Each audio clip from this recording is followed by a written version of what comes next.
Jaz sem po nazorskih pogledih zagotovo bliže levici. Kaj pa oprostite, blatenje gospoda Krapoviča, gospoda Boscarola za oligarhe, za davčne utajevalce in podobne, se vam zdi to sporno?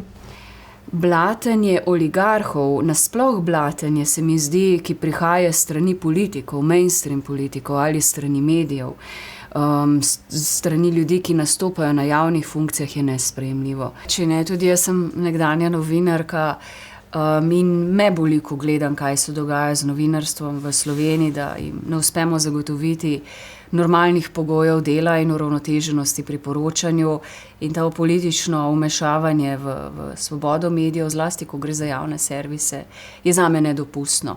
Bi me zanimalo, kako gledate, da RTV Slovenija pristaja na sodelovanje Pivčeve, ne pa na stranko Goloba. Se vam zdi to prav? Kar izziv takoj? Močno sporno.